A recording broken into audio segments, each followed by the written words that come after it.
Justin Roth, everybody. Thank you. I could listen to that voice and that guitar all day long. That was beautiful. And what Justin didn't tell you is he and his wife just had a brand new baby girl. Yeah. So big congratulations to him and his wife on their first baby. Very happy for you. Boy, it's so good to be back. I have missed you. Missed you, definitely. We're concluding our month of June, the subject of fulfillment, with what really matters. There's a lot of different ways that we are going to dive into that this morning. It can be posed as a question, what really matters? It can be a statement, what really matters? There's a lot of different ways that we can look at that, and we're going to go to slide number 1, because in pondering this, and as you know, because we share it from up here in the platform a lot of times, that whatever our month's theme is, it kind of throws us right into it, into the discovery and the exploration and the understanding of whatever it is. And I'll have to tell you, it's been a very rich and profound month for me. The theme has been fulfillment, and I am truly fulfilled in so many ways. It's just been incredible. So I got to thinking about this saying that's up here. Things that matter most must never be at the mercy of things that matter least. Goethe says that. Let's just think about that for a minute. Things that matter most must never be at the mercy of things that matter least. So I guess you'd have to really know what really matters to be able to follow that, though, won't you? It can be really easy to forget that we are controllers of our reality.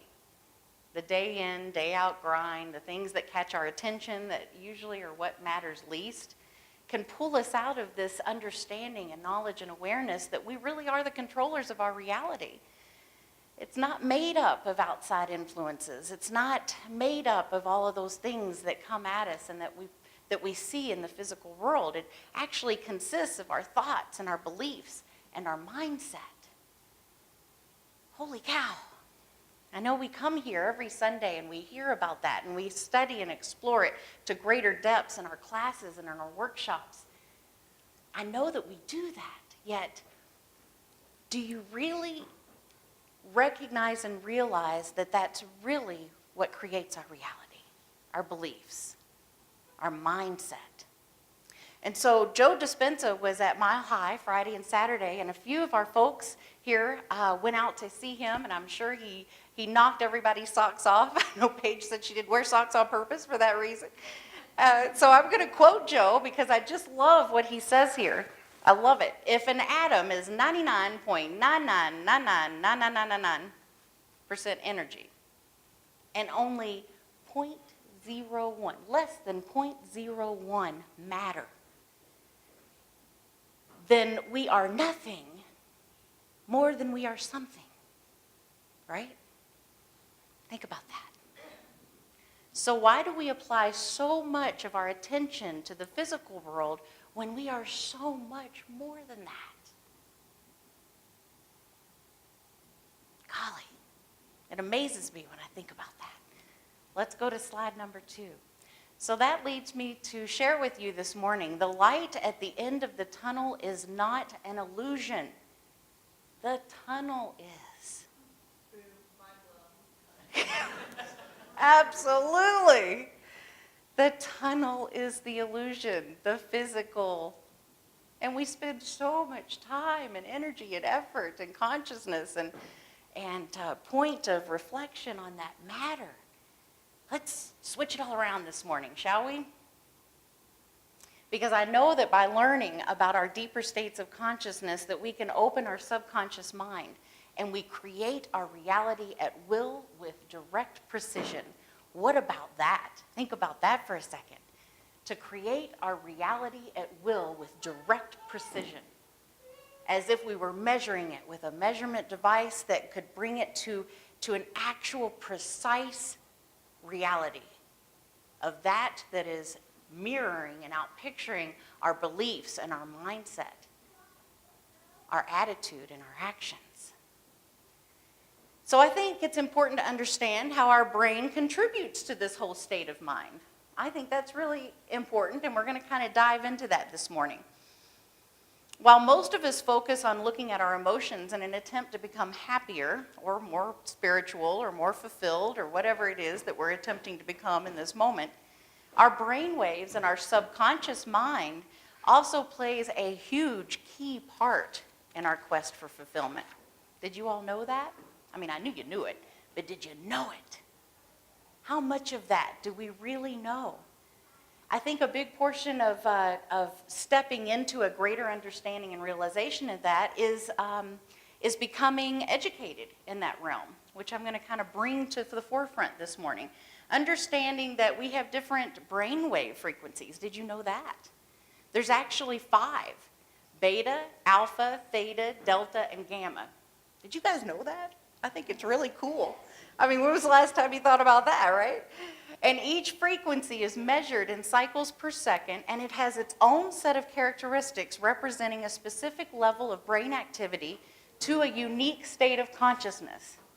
That's pretty cool, isn't it? Well, here's something that's really cool. Let me tell you about theta. Theta is the light meditation and sleeping wave. Theta brain waves are present during deep meditation and light sleep, including the all-important REM sleep, dream state that we hear about a lot. It is the realm of your subconsciousness and only experienced momentarily as you drift off to sleep from alpha and wake from deep sleep, which is delta. Okay, you following me? We're on theta now. So it is said, and this is why I'm bringing this to the forefront, that a sense of deep spiritual connection and unity with the universe can be experienced in theta. Your mind's most deep-seated programs are at theta, and it is where you experience vivid visualizations, great inspiration, profound creativity, and exceptional insight. Oh, sign me up, right? Who doesn't want a lot of theta in their life, huh? Unlike your other brain waves, the elusive voice of theta is a silent voice. So, moving on, work with me here. Go with me. It is at the alpha-theta border that actually measures in 7 cycles per second to 8 cycles per second, where the optimal range for visualization, mind programming, and using the creative power of your mind begins. Slide 3, which is why we built in that meditation for you this morning, because that meditation I pulled directly from this musical composition that is at the border of alpha and theta brainwaves. Wasn't that awesome? You know, I have this book. I've had it almost since it was published, Power versus Force by David Hawkins, and I've had it since, like 1996. It was published in 1995, and my husband Tony has been reading it during this month while we've been traveling and doing different stuff, and it's just been so cool because I've kind of been getting a little bit of a refresher course because he'll talk to me about the stuff that he's reading about and finding really cool. And one of the things that David Hawkins talks about is this brainwave frequency. And back in how I told you that, how I mentioned that with precise clarity, with a precise marker, we can direct our reality. This is some of the ways that we can do that.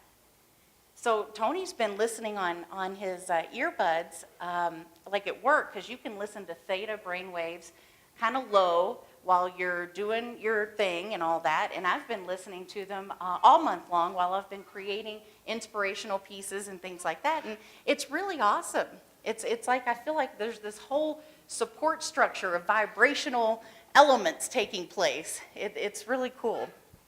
And so I wanted to bring that into our experience today for the service. And so this border, this alpha-theta border, is the mental state with which we create our reality. It's at this frequency that you are conscious of your surroundings, however, your body is in deep relaxation. Did you all feel that during the meditation? Were you able to feel and to connect a little bit with that deep relaxation feeling? Were you able to do that? Some of you? Yeah? Good, good. So, what if we consciously chose the level of vibrations and frequencies that we engage in or are exposed to? What if we were consciously choosing those levels? Wouldn't that be really cool? Just think about that for a second. Do you think that that would make a difference in your life? I know for a fact it makes a difference in mine. Do you think it would make a difference in your life? If we were to consciously choose the level and vibration and frequencies that we engage in. Yes? No? Maybe? Yeah, cool. So this slide right here, Alice. One day Alice came to a fork in the road and saw the Cheshire Cat in the tree.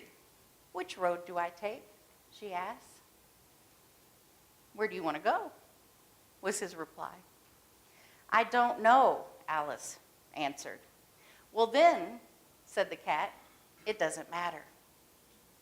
So back to the theme of the talk today, what really matters? Well, for Alice, I would say what kind of mattered in the moment is where did she want to go? She didn't know where she wanted to go, so the cat said, it doesn't really matter which road you take, does it? Of course, as we're talking about fulfillment in this month and this idea, and we've had just some wonderful speakers this month cover this topic with rich, great content. As we step into our life with this desire and understanding that we're bringing more fulfillment and more of an awareness and conscious exploration of fulfillment in our life, wouldn't you imagine it'd probably be more helpful to know where you want to go than not where you want to go? I would think. Yeah, definitely. Because if I know where I want to go, and I'm going to dive into that right now, if I know where I want to go, then I can set the levels and the vibrations and the frequencies that are going to support me best in getting there and in being that, like the alpha theta waves. So let's go to the next slide. I mentioned Power versus Force by David Hawkins, and he developed a map of the levels of human consciousness that uses muscle testing technique called applied kinesiology. Now, I was brought up with this stuff. My mom's a certified applied kinesiologist. She was an alternative health physician. She had her own practice in Florida, and I was brought up with this stuff and kind of assumed everybody knew about this stuff. And I realized as I got older that they don't. But I know you guys in here, most of you have heard about applied kinesiology. It's muscle testing, and if you go to a naturopath or a natural medicine person, or a chiropractor, they generally use that as a part of their treatment process. Well, David used it to create this map of levels of human consciousness. And so to go on to explain this just briefly, it was to document the nonlinear spiritual realm. Think about that. The nonlinear spiritual realm. So his research was scientifically validated and published in the book, Power versus Force, plus in his doctorate dissertation on the qualitative and quantitative analysis and calibrations of the level of human consciousness. That is a huge mouthful. So I'm going to go and share what Kelly Granite Inc. said about this, which I love what she said about it. Kelly worked in the feature film industry for 12 years as a visual artist in some of our greatest films of all time. And she says that she went to hear a lecture given by Dr. David on his book, Power versus Force.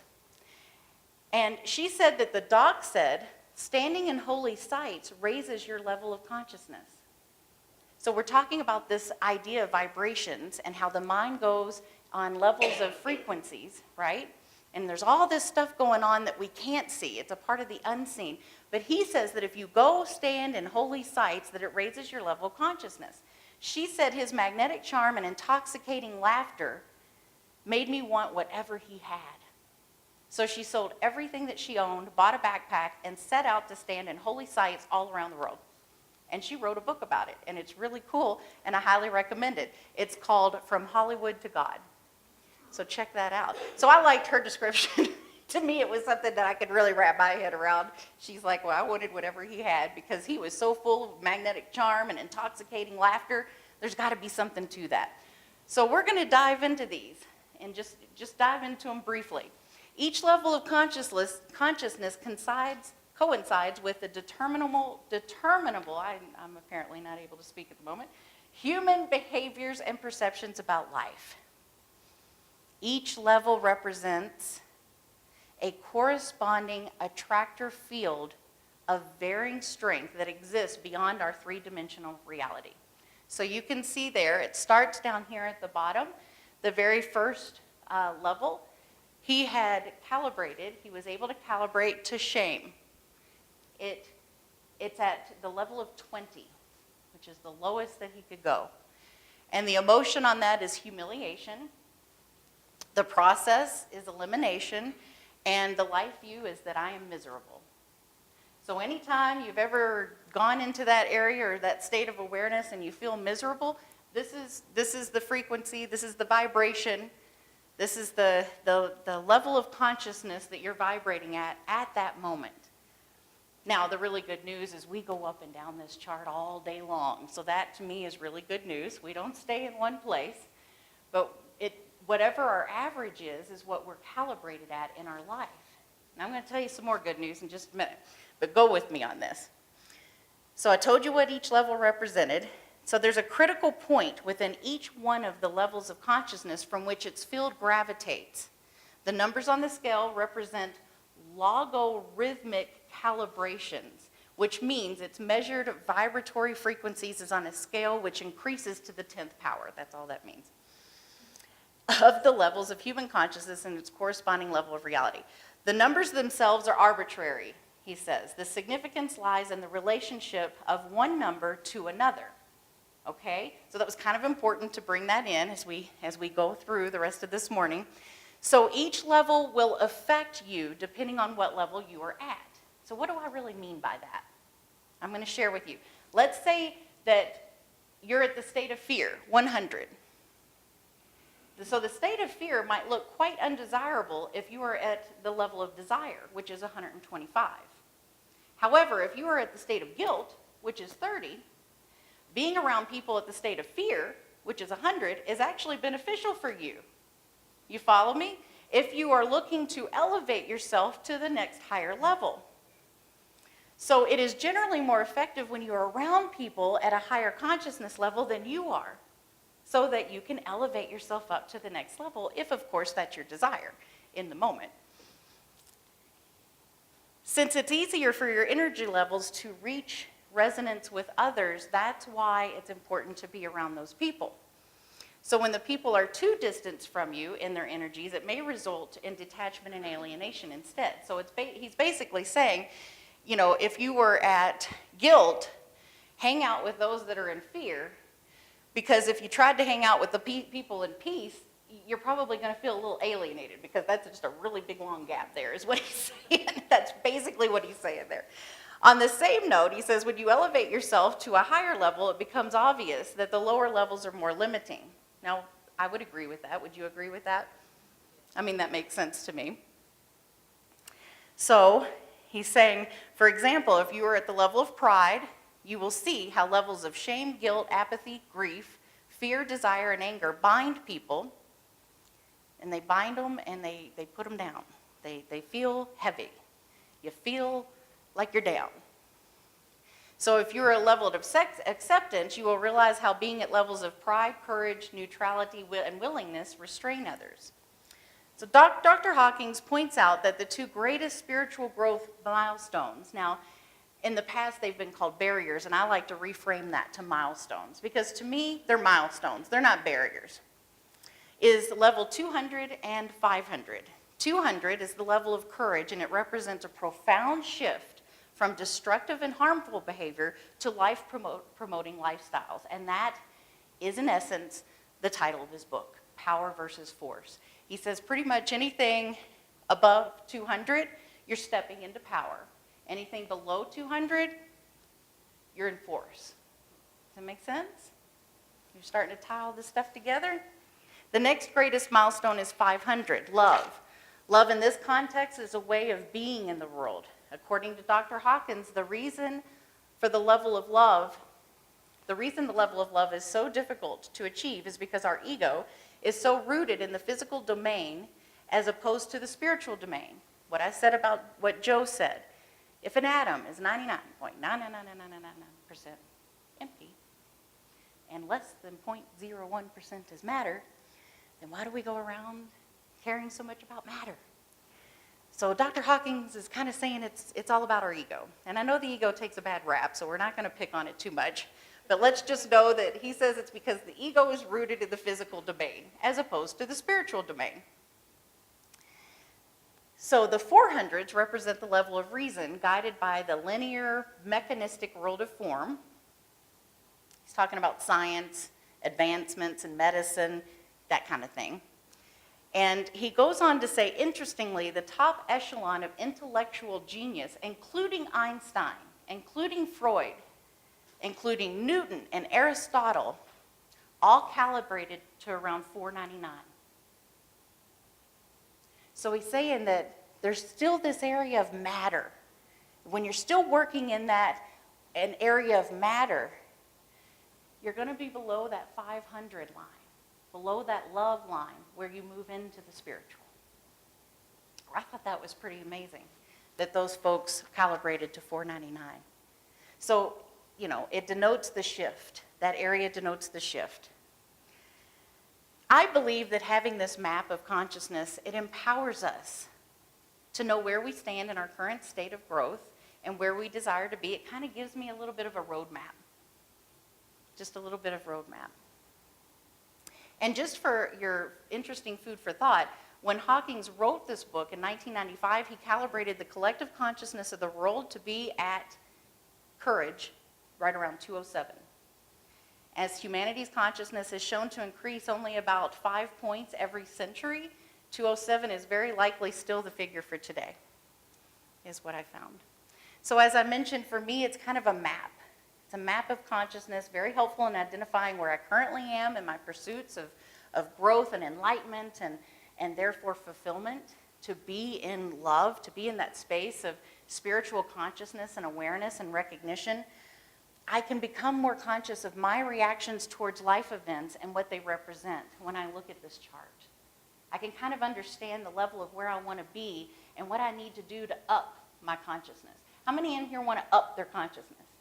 You know that phrase, up yours? Well, yeah, that's kind of where I am right now. I want to up my consciousness. And a lot of times to do that, it's all about being physically awake, being consciously aware, and choosing the level of vibrations and the brain waves and the frequencies. Notice, what are you attracted to? Notice, what are you involved in? And you get to, with precision, you get to accurately create your life reality based on all this. And I believe the more we know about what it is that's within our power to achieve and attain, then I'm more able to do that in a mark of precision. I just think it's wonderful. So I'm going to share with you, and I did tell you that, that one influence on your consciousness is the stimulus in your life. So it's really important to look at the situations in your life, the type of people you spend time with, your environment, your brain waves, what it is that you do on a daily basis.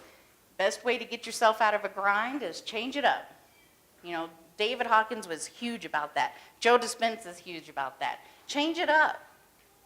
If you sit in a certain place, sit in a different place. If you brush your teeth at a certain time, brush it at a different time. Now, of course, those are just really easy examples, but you can take it on in a bigger one too. In times of pressure, our consciousness level usually gets bumped down a few levels. So depending on how you recover from those, doesn't mean that we're going to go through life without any pressure and without any stress, but how we choose to recover from that can certainly make the difference on elevating our level of consciousness much higher after the encounter. It's kind of like a stair step. That's our way of building. So let's go to slide number 6. It doesn't really matter who you used to be. What matters is who you've become. David Hawkins says very definitively in this book that it doesn't matter what your level of consciousness was yesterday. The only thing that matters is what it is right now. That's the only thing that matters. And we just learned that depending on how we respond to the pressures and stress in our life and how we, of course, open up to compassion and love, we can raise our level of consciousness all the time. And so I'm going to tell you, I'm going to close with a story today that's going to we're going to use that as an example. And so this story is about a teacher and a student. And it's about a teacher that stood in front of her fifth grade class on the very first day of school, and she told the children an untruth. Like most teachers, she told her students and looked at her students and said that she loved them all the same. However, she said that's impossible, because there in the front row, slumped in his seat, was a little boy named Teddy Stoddard. Mrs. Thompson had watched Teddy the year before and noticed that he did not play well with the other children, that his clothes were messy and sometimes they smelled really bad. And sometimes he wasn't very nice. So that's kind of the summary of Teddy there. Unfortunately, it got to the point, and I think it's kind of cool that Mrs. Thompson admitted this, but it got to the point where Mrs. Thompson would actually take a little bit of delight in marking his papers with a broad red pen, bold X's, and putting big F's on the top of them. What a bummer, huh? I'm feeling kind of down right now. What about you guys? And at the school where Mrs. Thompson taught, she was required every single year to review the child's past records, and she put Teddy's off until the very last. However, when she reviewed his file, she was up for a huge surprise. Teddy's first grade teacher wrote, "Teddy is a bright child with a ready laugh. He does his work neatly and has good manners. He is a joy to be around." Second grade teacher, "Teddy is an excellent student, well liked by his classmates, but he is troubled because his mother has a terminal illness, and life at home must be a struggle." Third grade teacher, his mother's death has been hard on him. He tries to do his best, but his father doesn't show much interest, and his home life will soon affect him if steps are not taken. Teddy's fourth grade teacher wrote, "Teddy is withdrawn and doesn't show much interest in school at all. He doesn't have many friends, and sometimes he sleeps in class." By now, Mrs. Thompson realized the problem, and she was ashamed of herself. Let's bring the thing back up. Oh, no, the chart. Sorry, back. Sorry, it wasn't clear. Going back to the chart. Yeah. So she was ashamed of herself. So let's look at shame. She was all the way down at the bottom there. I've been there. Have you guys been there? Yeah, definitely. She was feeling miserable. She felt even worse when her students brought her Christmas presents wrapped in beautiful ribbons and beautiful, pretty colored paper, except for Teddy's. His present was clumsily wrapped in the heavy brown paper and then he got from a grocery bag, and Mrs. Thompson took great pains to open it in the middle of all the other presents. Some of the children started to laugh when she found a rhinestone bracelet with some of the stones missing and a bottle of cologne that was half empty. But she stifled the children's laughter when she exclaimed how pretty the bracelet was, putting it on and dabbing some of the perfume on her wrist. Teddy stayed after school that day just long enough to say, "Mrs. Thompson, today you smell just like my mom."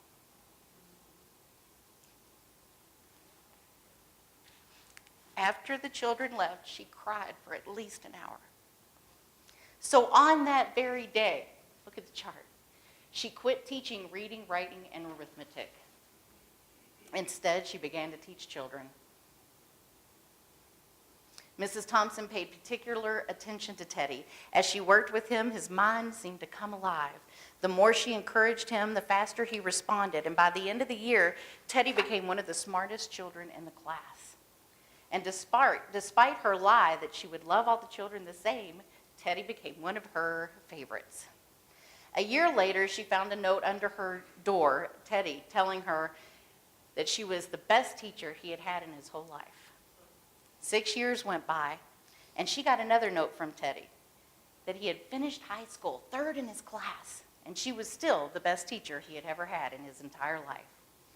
4 years after that, she got a letter from Teddy saying that things had been tough, but he stayed in school and he stuck with it and would soon graduate from college with the highest of honors. Mrs. Thompson, he assured her, he said, "Mrs. Thompson, you are still the best and my most favorite teacher of my whole life." And then 4 more years passed, and yet another letter came. This time he explained that after he got his bachelor's degree, he decided to go a little further. The letter explained that she was still the best and most favorite teacher that he had ever had, but now his name was a little longer. The letter was signed Theodore F. Stoddard, M.D. The story does not end there.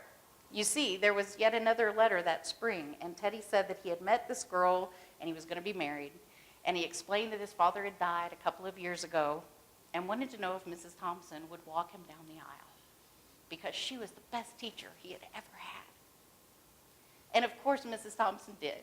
And she did it by wearing the bracelet and wearing the cologne that he had given her in 5th grade. They hugged each other, and he told her, "Thank you so much for believing in me, and thank you so much for making me feel important and showing me that I could make a difference." Now, Mrs. Thompson, with tears in her eyes, whispered back and said, "Teddy, you have it all wrong. You were the one who taught me that I could make a difference. I didn't know how to teach until I met you." So for those that don't know, Teddy Stoddard, this is a true story, is the doctor at the Iowa Methodist Hospital in Des Moines, and he has created the Stoddard Cancer Wing. So what level of consciousness? She started out at shame. And Teddy's experience allowed her to have the opportunity to grow her level of consciousness, and think about how many children's lives were affected by that. An untold number. Think about how many people in that Stoddard Cancer Wing is affected by that. By her raising in her level of consciousness, just in that moment of realization.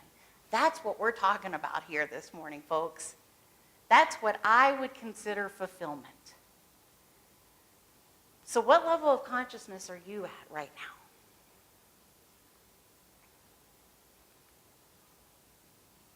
Which level do you find your thoughts and feelings dominating you every day? Because I want you to remember that every thought, every belief, every feeling, and every action that you have is rooted from the level of consciousness that you're in. But you're not stuck with it. And if you like it, great, let's celebrate that too. Believe it or not, that's going to up your consciousness. When you shift your level of consciousness, you also change the world's views and the world's mentality. So slide number 7. At the end of life, what really matters is not what we brought, but what we built. Not what we got, but what we shared. Not our competence, but our character. And not our success, but our significance. Life. Live a life that matters, and live a life of love. So I ask you, beautiful souls, this morning, what really matters? You get to decide. I don't get to tell you. Because what really matters is deep within you, and only you know the answer to that question. I know the answer to the question for me, and I know that tomorrow it might be a different answer. I hope it is. So let's close with slide 8. Leo Jambalski says, at least 3 times every day, take a moment to ask yourself, what is really important? Have the wisdom and the courage to build your life around the answer. Let us go into prayer.